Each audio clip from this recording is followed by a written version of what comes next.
September 19th, 1944. Fog swallowed the fields near Arracourt, France. First Lieutenant Merwin Men gripped the edge of his Sherman's turret while his gunner scanned the misty terrain ahead. They knew Panthers were nearby, those German steel beasts whose sloped armor laughed at standard American shells. But what Men and his crew didn't know was that hidden in their ammunition rack were 6 rounds that would change everything. 6 M93 high-velocity shells, each with a tungsten carbide core capable of turning their modest Sherman into something the Germans would soon learn to fear. Because that day, the Panther's once unshakable confidence would be destroyed forever. The story of how a specialized ammunition type altered the balance of armored warfare begins not on the battlefields of France, but in the testing grounds and industrial facilities of the United States, where metallurgists and ballistic engineers worked against time to solve a problem that threatened to undermine American armored operations in Europe. In early 1944, the United States Army faced a dilemma that military planners had failed to anticipate. The M4 Sherman tank, backbone of American armored divisions, was encountering German tanks it could not reliably defeat from the front. The Panther, Germany's answer to the Soviet T-34, combined a powerful 75mm high-velocity gun with an 80mm glacis plate sloped at 55 degrees, creating an effective thickness of approximately 140mm that proved nearly impenetrable to American tank guns. American intelligence had underestimated both the quantity and quality of Panthers that would be deployed.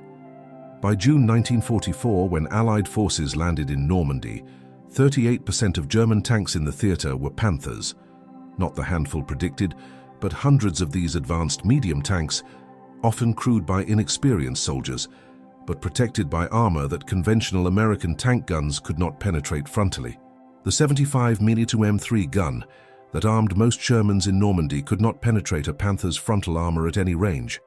The round would simply bounce off the sloped glacis plate, leaving the Sherman crew vulnerable to return fire from the Panther's powerful gun, which could destroy a Sherman from over 2,000 km.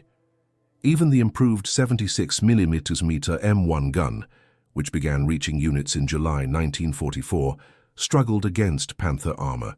Using standard M62 armor-piercing capped rounds, the 76mm could penetrate 109mm of armor at 1,000 km at 0 degrees obliquity. This was sufficient against the Panzer IV and many German assault guns, but the Panther's sloped frontal armor remained effectively immune. The 76mm could penetrate the Panther's gun mantlet, but only at extremely close range, typically under 100mm, a distance at which the Panther's advantages in firepower made engagement suicidal. The problem was not the gun itself, but the ammunition it fired. The deployment of the 76mm gun itself had been a saga of bureaucratic hesitation and belated recognition. The first M4 Shermans mounting the 76mm M1 gun rolled off production lines in January 1944. These M4A1 176 Shermans arrived in Britain on April 10, 1944, with 130 tanks delivered to prepare for the Normandy invasion. Yet despite their availability, American commanders refused to deploy these improved tanks on D-Day. The reasons were multiple. Crews lacked adequate training time on the new weapon system. Logistical concerns about maintaining 2 different ammunition types complicated supply planning. Most critically, commanders believed the 75mm gun would prove adequate for the expected opposition. This proved to be a catastrophic miscalculation. By early July 1944, field reports from Normandy painted a grim picture. On July 2nd, complaints about the 75mm gun's ineffectiveness against German armor reached General Dwight Eisenhower. His response, documented in multiple historical accounts, captured command-level frustration. "You mean our 76 won't knock these Panthers out? Why, I thought it was going to be the wonder gun of the war." The full quote, as recorded by witnesses, continued with stronger language, expressing his anger that ordnance had assured him the 76mm would take care of anything the Germans had. A board convened on July 12, 1944, determined officially what tank crews already knew from bitter experience. Standard American weapons could not defeat Panthers frontally. General Omar Bradley, immediately ordered the 76mm Shermans rushed from Britain to the front. On July 25, 1944, during Operation Cobra, 102 M4A1 176 tanks made their combat debut. The initial engagement reports were sobering. While the 76mm represented an improvement over the 75mm, it still struggled against Panther frontal armor at combat ranges. Sherman crews quickly learned they needed to maneuver for flank shots or target the Panther's gun mantlet at close range, neither option being tactically desirable when facing a tank that could destroy them from 2,000 meters away. The solution lay in metallurgy and physics. By July 1944, American ordnance engineers had developed the T4 round, later standardized as the M93 HVAP. High-velocity armor-piercing ammunition represented a fundamental departure from conventional armor-piercing design. The projectile consisted of a tungsten carbide core, one of the hardest materials available, surrounded by a lightweight aluminum body and ballistic windshield. This design concentrated the projectile's kinetic energy into a smaller, denser penetrator while reducing overall weight. The result was dramatic. The M93 round achieved a muzzle velocity of 1,036 ms compared to 792 ms for the standard M62 round. This 244 ms velocity increase translated directly into penetrating power. At 1,000 DCs, approximately 914 meters, the HVAP round could penetrate 160 millimeters of armor at 10 degrees obliquity. According to official War Department testing data, against the Panther's gun mantlet with its curved 100mm thick cast steel on early RSSF-D, and a variance later increased to 120mm on the RSSF-G.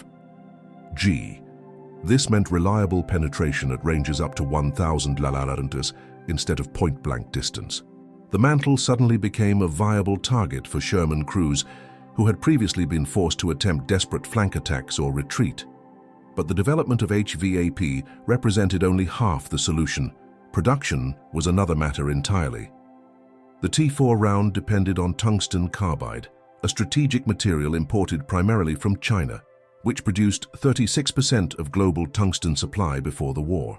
Tungsten was critical to numerous war industries, with machine tools, armor-piercing ammunition for multiple calibers, armor plate hardening, and various industrial processes, all competing for limited supplies.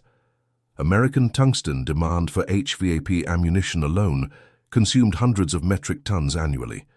Each 76mm HVAP round contained approximately 0.88 kilo of tungsten carbide, meaning a Sherman carrying 6 rounds required nearly 5 kilograms of this scarce material. China produced approximately 10,000 metric tons of tungsten concentrates in 1944, but this had to serve all Allied needs across all applications. The United States supplemented Chinese imports with domestic production from limited deposits in Colorado, Nevada, and California, but total availability remained constrained. Germany's tungsten position was far worse, with Swedish imports declining sharply as the war turned against the Reich and domestic production remaining minimal. By 1945, German factories desperately hoarded tungsten for machine tools needed for aircraft engine production, while Panther crews received only standard ammunition. The United States Ordnance Department had been testing HVAP projectiles since spring 1942, but production at scale did not begin until after the Normandy landings revealed the extent of the Panther problem. In July 1944, production of 3-in HVAP rounds for tank destroyers reached 1,000 rounds. August saw 1,000 rounds of 76mm HVAP produced. September yielded another 1,76mm rounds. Not until November 1944 did monthly production reach 5,000 rounds for the 76mm, ramping to 7,000 rounds per month by January 1945. By March 1945, approximately 33,000 rounds of 76mm HVAP ammunition had been produced, representing a significant industrial effort, but still a fraction of what was needed. By February 1945, the average 76mm Sherman in Europe had received a total of 5 HVAP rounds. 5 rounds to face an enemy deploying Panthers as the standard tank in Panzer divisions. A Sherman company with 17 tanks would possess 85 HVAP rounds total, while facing German units that might field 30 or more Panthers. The first HVAP rounds reached the European theatre in August 1944, but their arrival was overshadowed by broader tactical problems. The Normandy hedge had forced American armor into close-quarters combat, where superior German guns could ambush Sherman columns. Tank crews faced an enemy who had learned to position Panthers in hull-own positions, exposing only the heavily armored turret while keeping the more vulnerable hull hidden. German doctrine emphasized first-shot capability with Panthers waiting in prepared positions, allowing Sherman columns to approach before opening fire from ranges where American return fire was ineffective. The psychological impact on American tank crews was severe. Crews nicknamed the Sherman the Ronson lighter, claiming it lit on fire every time. While post-war analysis showed this reputation was exaggerated, the perception shaped behavior. Tank commanders who spotted Panthers often chose to call for artillery or air support, rather than engage directly, ceding tactical initiative to an enemy who could be defeated with the right ammunition and tactics. The arrival of HVAP rounds began changing this calculus, but slowly hampered by the scarcity of the ammunition and the lack of training on its capabilities and limitations. The first widespread combat test of HVAP ammunition came not in Normandy's hedge, but in the open country of Lorraine, where American armored divisions had broken out into terrain that favored German defensive tactics. September 1944 found Lieutenant General George Patton's Third Army deep in France, racing toward the German border with logistics stretched to breaking point. The 4th Armored Division, one of the most effective American armored formations, had advanced aggressively, seizing a bridgehead over the Moselle River near Arracourt. German High Command recognized the threat. If Patton's armor reached the Rhine and crossed into Germany proper, the industrial heart of the Reich would be exposed. General Hasso von Manteufel's 5th Panzer Army received orders to counterattack, destroy the American bridgehead, and push back Patton's advance. The German force assembled for this attack included 2 newly formed Panzer brigades, the 111th and 113th, equipped primarily with Panther tanks fresh from German factories. On paper, the German advantage appeared overwhelming. The 2 brigades together fielded approximately 150 tanks against Combat Command A of the 4th Armored Division, which possessed roughly 50 Sherman tanks. The 113th Panzer Brigade alone entered battle with approximately 90 tanks and assault guns in both battalions combined, including 42 Panthers and 40 Panzer IVs. German planners anticipated a rapid victory. The Panthers' technical superiority should compensate for any American advantages in logistics or air support. They were fundamentally mistaken. The Battle of Arracourt, fought over 11 days from September 18th to 29th, would become the largest tank engagement fought by American forces until the Battle of the Bulge.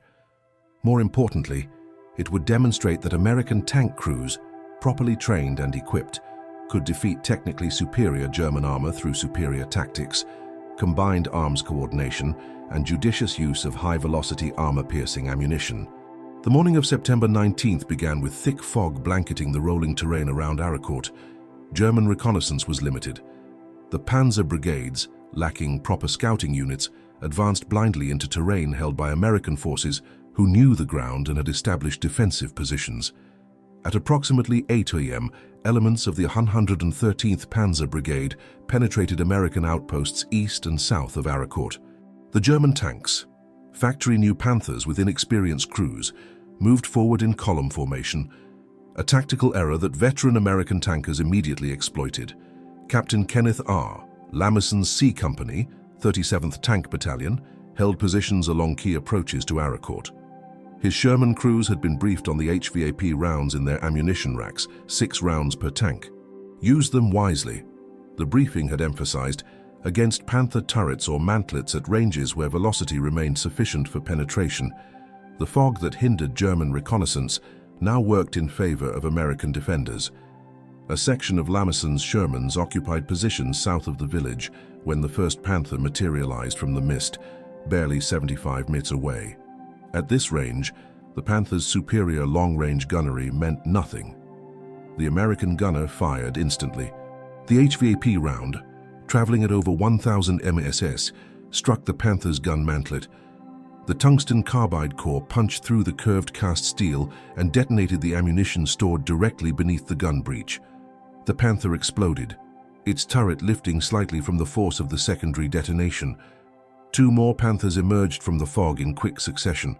Both were destroyed within seconds, their crews having no time to effectively return fire in the limited visibility. The remaining German tanks turned away, crews shocked by the sudden loss of 3 Panzers to what they had been told were inferior American tanks. Throughout the morning of September 19th, similar engagements erupted across the Arracourt sector. American tanks, using the fog as concealment, engaged Panthers at ranges where HVAP rounds were most effective. The German tactical deployment proved disastrous. Advancing in column without proper reconnaissance, Panther crews repeatedly exposed their thinner side armor to American flanking fire. Near Arracourt's command post, a platoon of M18 Hellcat tank destroyers, also equipped with 76mm guns and HVAP ammunition, engaged German armor at close range. The fast-moving tank destroyers proved devastatingly effective in the close-range, fog-shrouded combat. By noon, as the fog lifted, American forward artillery observers could coordinate fire with defending tank companies. P-47 Thunderbolt fighter bombers of the 405th Fighter Group arrived overhead, diving through gaps in the cloud to strike German armor with rockets and machine guns. The combination of American advantages became clear. While the Panther possessed superior armor and firepower as an individual weapon system, American forces employed combined arms tactics as standard doctrine. German tanks advanced without adequate artillery support, without air cover, without infantry to clear American defensive positions. American forces coordinated armor with artillery, air power, infantry, and tank destroyers in an integrated system that overwhelmed German technical advantages. When Panthers encountered these prepared defenses, they were destroyed piecemeal despite their superior capabilities.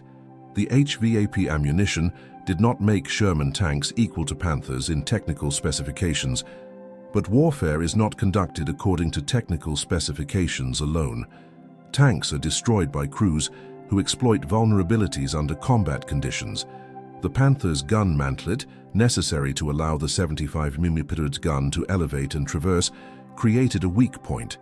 The junction between turret and hull, the side armor, the engine deck, all represented targets that HVAP-equipped Shermans could now engage successfully at combat ranges that previously had been suicidal.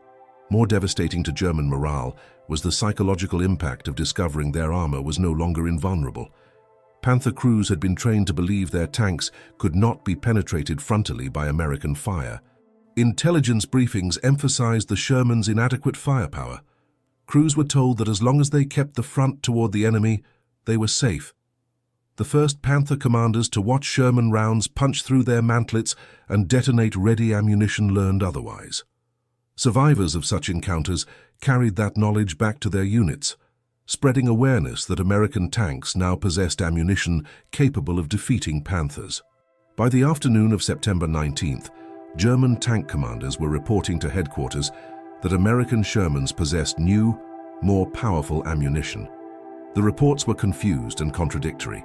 Some claimed the Americans had secretly deployed tank destroyers with 90mm guns. Others suggested the British had provided 17-pounder Firefly tanks to American units. The truth, that American industry had developed specialized ammunition that partially negated the Panther's armor advantage, was more troubling to German planners than any of these theories. It meant that American industrial capacity could respond to tactical problems faster than German industry could counter them. The fighting continued through September 22nd, when the major German offensive efforts finally stalled.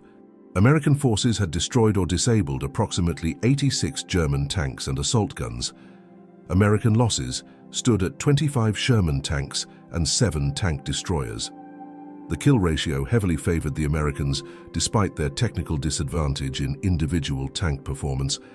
The Battle of Arracourt represented not just a tactical victory, but a psychological watershed.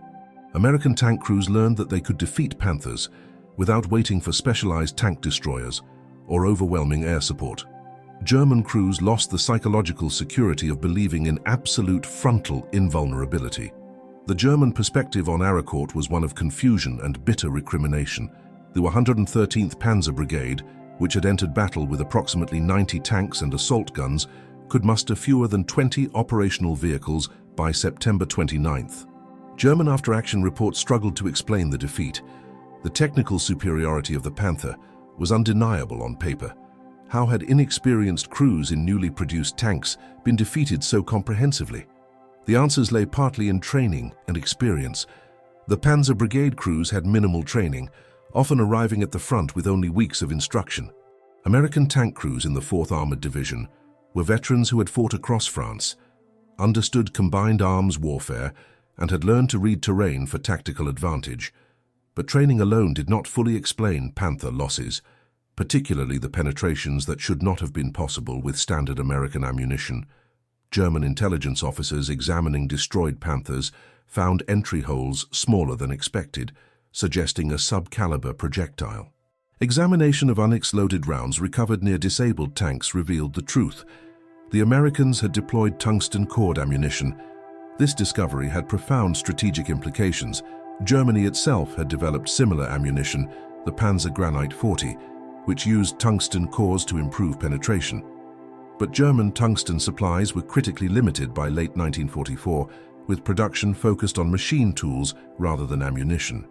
If Americans could field specialized tungsten-core ammunition in quantities sufficient to distribute to frontline tank units, it demonstrated industrial capacity and resource access that Germany could not match.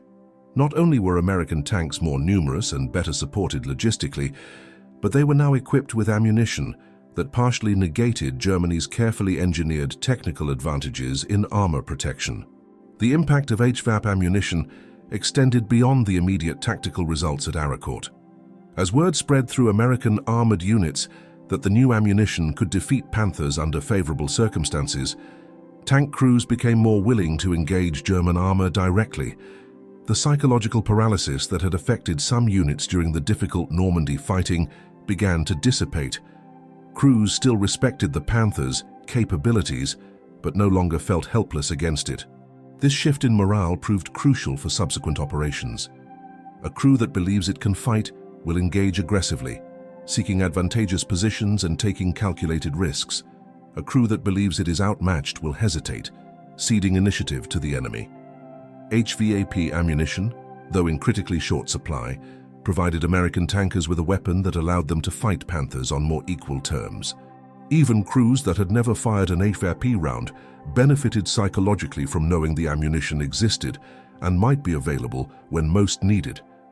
Commanders were forced to make difficult prioritization decisions with the limited HVAP supply.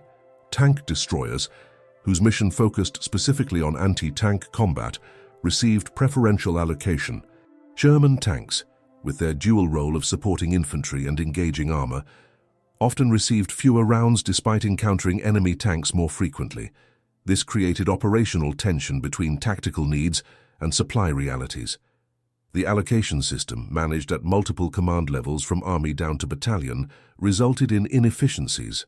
Some units received more HVAP than they could immediately use, while others exhausted their supply within days and received no resupply despite urgent requests.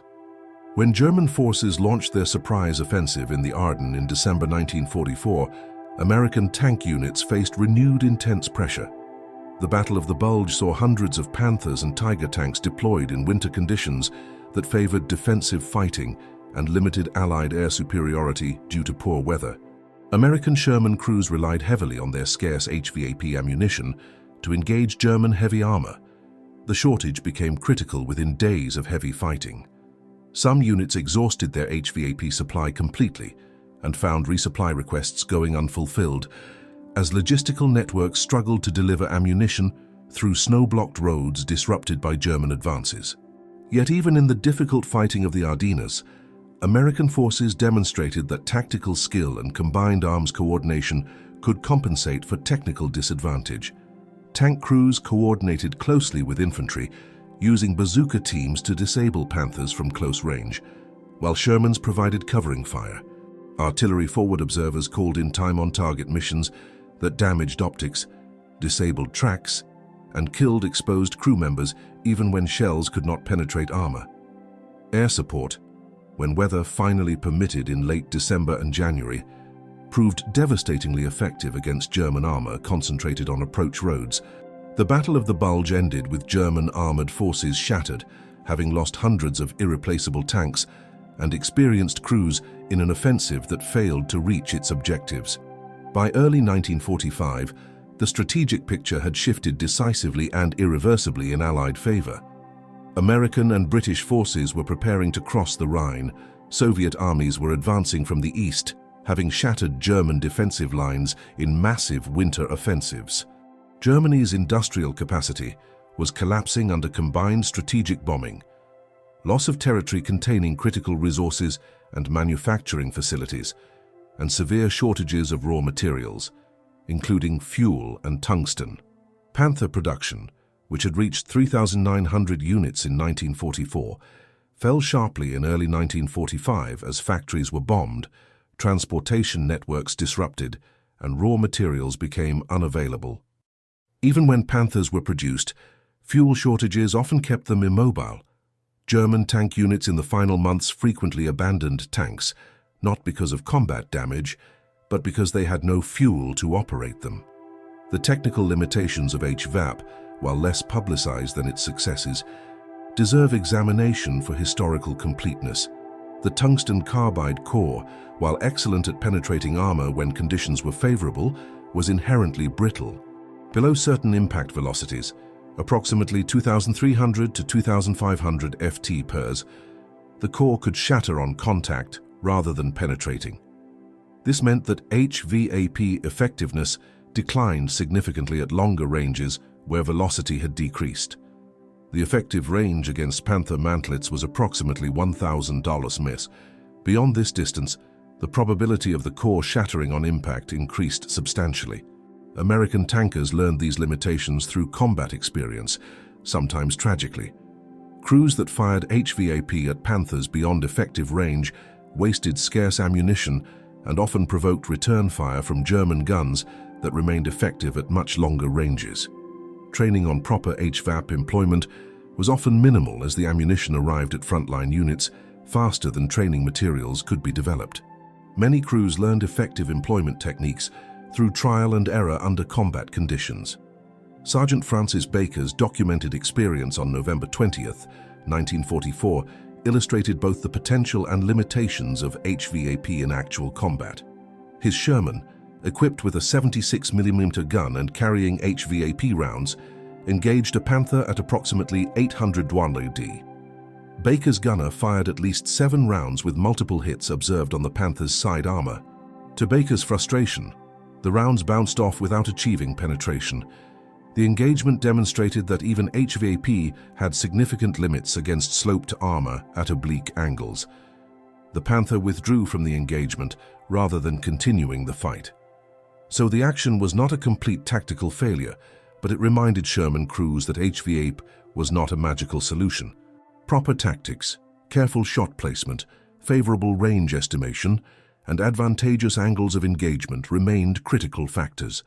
HVAP gave American tankers significantly better odds, but success still required skill and judgment. The post-war analysis of HVAP ammunition revealed both its successes and limitations. Against the Panther's gun mantlet at ranges up to 1,000 meters, HVAP was highly effective when hits were achieved, reliably penetrating and often causing catastrophic secondary explosions. Against the Glass's plate, results were poor except at very close ranges and favorable angles. The extreme slope meant that tungsten-core rounds traveling at high velocity often ricocheted or shattered on impact. This meant Sherman crews still needed to maneuver for advantageous shot angles, flanking Panthers when tactically possible. The ammunition did not make Sherman tanks technical equals to Panthers, but it gave American crews a fighting chance in engagements where previously they had little hope of frontal penetration. The Korean War, beginning in June 1950, provided another combat test of HVAP effectiveness. American Sherman tanks, now primarily the M4A3E8 variant armed with 76mm guns, faced Soviet-built T-3485 tanks in North Korean and later Chinese service. Unlike the situation in Europe, where HVAP had been critically scarce, by 1950, tungsten supplies were no longer constrained by competing wartime demands, and substantial stocks were readily available. American tank crews in Korea found that HVAP rounds easily penetrated T-3485 armor at normal combat ranges.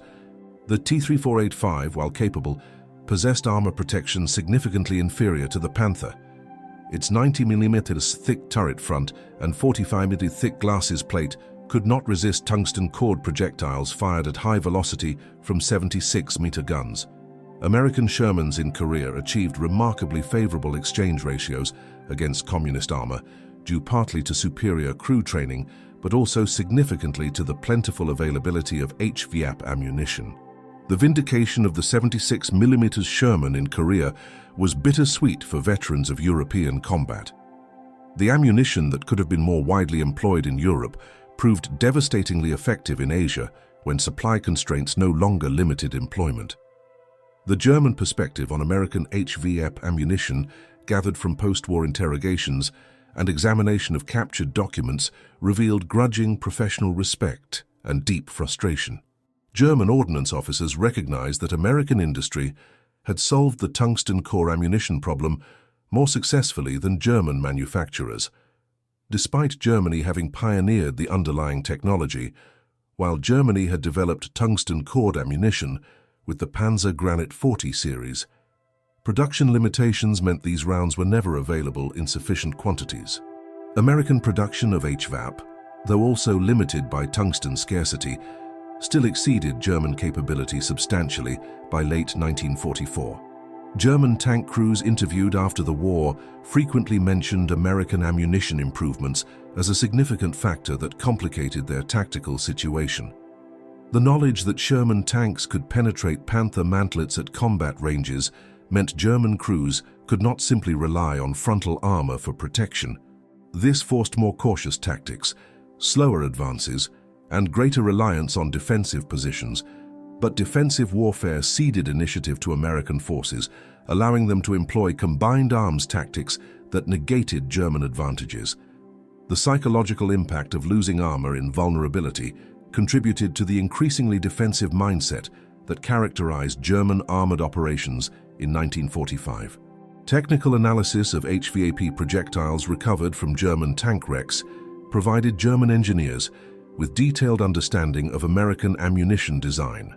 The tungsten carbide core, surrounded by lightweight aluminum body sections, represented efficient use of scarce strategic materials that maximized penetrating power while minimizing tungsten consumption per round. The lightweight carrier body allowed higher velocities without excessive barrel wear, while the dense tungsten core retained kinetic energy over distance far better than steel penetrators. German engineers recognized these advantages, but lacked the industrial capacity and material resources to respond with similar developments. By late 1944, German tank and ammunition production focused entirely on maintaining output of existing designs rather than developing new ammunition types. The Panther's KWK 42275 mm gun already possessed excellent penetrating power with standard ammunition against Allied tanks. So developing improved German rounds was not the critical priority. Developing new ammunition would require tungsten Germany could not spare, and retooling that factories struggling under air attack could not accommodate. German tanks in the final year fought with ammunition designs dating to 1942 and 1943. While American ammunition continued improving, the Battle of Arracourt's historical significance extended far beyond immediate tactical results. The engagement proved conclusively that American armored doctrine emphasizing mobility, combined arms coordination, superior logistics, and overwhelming material support could consistently defeat German tactical methods, relying heavily on superior individual tank performance. German commanders had designed their 1944 Panzer brigades around the Panther's technical capabilities, assuming armor and firepower would compensate for inexperienced crews and limited support. This assumption proved catastrophically false. The lesson was clear to military observers on both sides. Technical excellence in weapons design mattered and provided advantages, but operational excellence in combined arms warfare, superior logistics, and better training mattered more for achieving tactical and operational success. The impact of HVAP on individual tank crews deserves consideration beyond purely technical analysis. For American tankers who had faced Panthers with only standard ammunition during difficult Normandy fighting, the arrival of HVAP represented tangible hope. The ammunition did not eliminate the Panther threat, but provided a tool that offered reasonable chances of achieving penetration under favorable circumstances. This psychological boost contributed to improved performance and more aggressive tactics. For German tankers, the knowledge that American tanks now posed a credible frontal threat fundamentally altered tactical calculations. Otto Carrarius, a highly decorated German tank ace who commanded Tiger tanks and survived the war, wrote extensively in his post-war memoirs about the psychological impact of facing enemies who could penetrate his armor. The sense of invulnerability that thick armor provided was crucial to crew morale and aggressive tactics. When that sense eroded, crew performance suffered measurably. Panther crews facing HVAP-equipped Shermans experienced this erosion of confidence. The mantlet became a known vulnerability that competent American crews could exploit. This knowledge made Panther crews demonstrably more cautious, slower to engage, and generally less willing to take tactical risks. The strategic implications of HVAP development extend to broader questions about technological competition in modern warfare and the crucial importance of industrial capacity. Both American and German research establishments possessed competent engineers and sophisticated understanding of ballistics and armor penetration. Both recognized the value of tungsten-core ammunition early in the war, and both developed functional designs. The critical difference came down to industrial capacity and resource availability rather than scientific knowledge. American industry could produce HVAP in quantities sufficient to influence battlefield outcomes meaningfully, though never enough to fully equip all units. German industry could barely produce enough to conduct testing. This pattern repeated across numerous weapon systems throughout the war. Germany developed sophisticated and often technically superior weapons, but could not produce them in quantities that affected strategic outcomes. American industrial capacity produced less sophisticated but highly effective equipment in overwhelming numbers. The M4 Sherman was objectively not the best tank of World War II by most technical measures, but American factories produced approximately 49,324 of them compared to approximately 6,132 Panthers. This 8-to-1 production ratio, combined with ammunition improvements like HVAP that reduced the technical gap, proved strategically decisive. The post-war careers of veterans who fought at Arracourt reflect the enduring impact of these combat experiences on military thinking. Lieutenant Colonel Creighton Abrams, who commanded the 37th Tank Battalion at Arracourt with distinction, rose to become United States Army Chief of Staff and gave his name to the M1 Abrams main battle tank. The lessons Abrams learned about combined arms warfare, the critical importance of crew training, and the necessity of adequate ammunition influenced his entire career and the doctrine he helped develop. The M1 Abrams was deliberately designed with a powerful 120mm smoothbore gun and sophisticated ammunition types, including depleted uranium penetrators that serve functionally the same role HVAP served in World War II. German veterans of Panther units who survived the war and later joined the West German Bundes brought different but equally important lessons. They had personally experienced the limitations of possessing technological superiority without the industrial base and logistics to support it. Bundes armor doctrine during the Cold War emphasized quality and training, while explicitly recognizing that West Germany could not match Soviet numerical superiority. But Bundes planners informed by wartime experience also emphasized ammunition effectiveness. The Leopard 1 and later Leopard 2 main battle tanks used sophisticated ammunition designs informed by the realization that ammunition technology and crew training mattered as much as armor thickness. The conclusion of World War II in Europe, marked by Germany's unconditional surrender on May 8, 1945, ended the immediate tactical need for HVAP ammunition against Panthers. American ordnance officers systematically examining destroyed vehicles found clear evidence of HVAP penetrations on some wrecks, confirming the ammunition's effectiveness under favorable conditions while noting its limitations. Panthers hit by HVP typically showed penetrations through the mantlet or turret face when struck at favorable angles, but rarely through the glacis plate, which remained highly resistant. This pattern validated American tactical doctrine that emphasized flanking maneuvers and creating favorable engagement angles.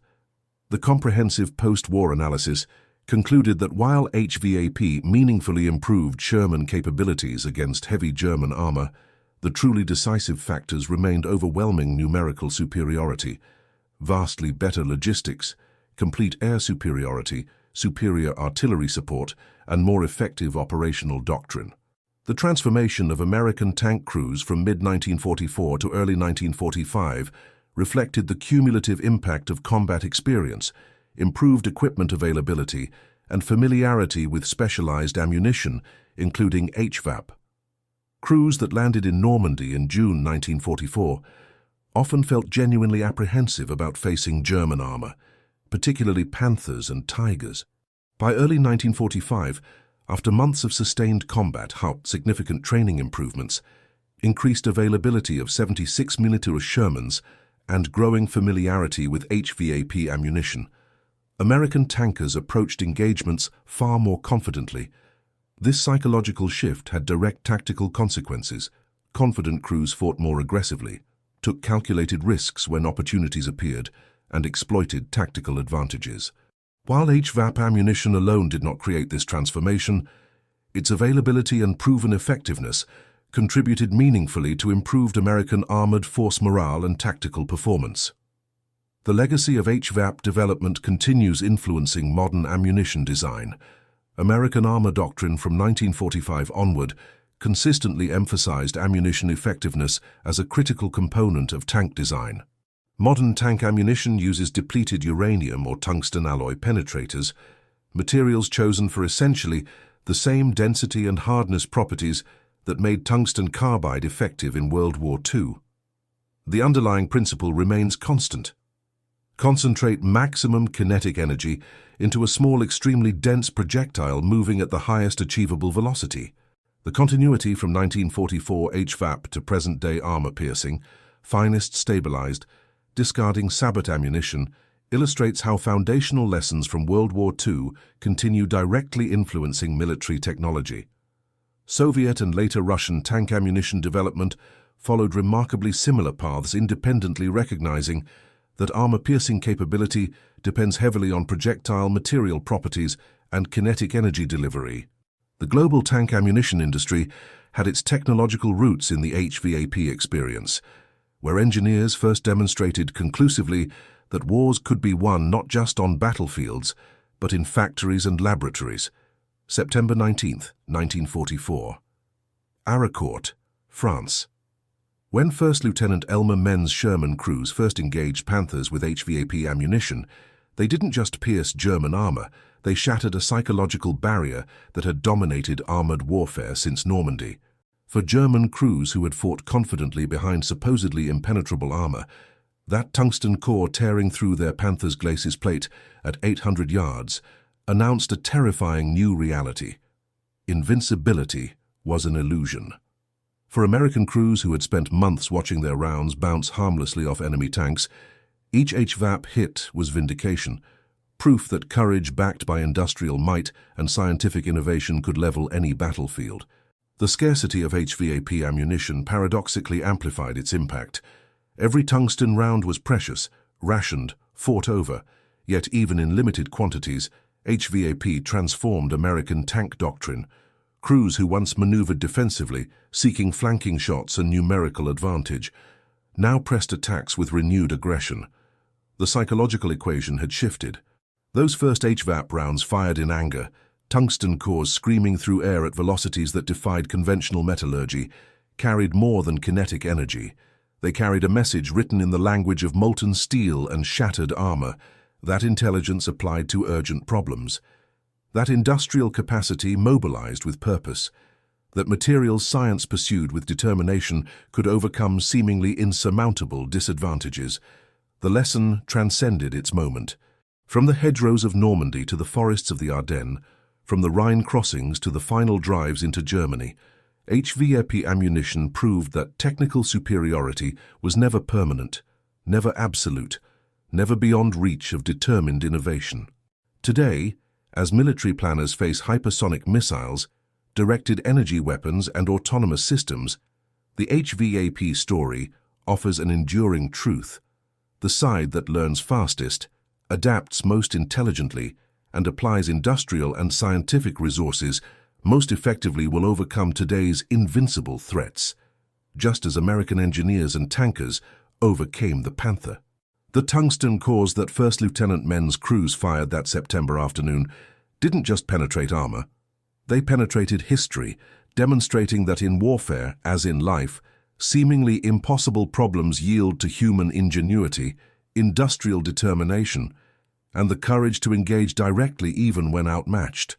That fundamental lesson, learned at terrible cost on European battlefields, remains our most powerful weapon,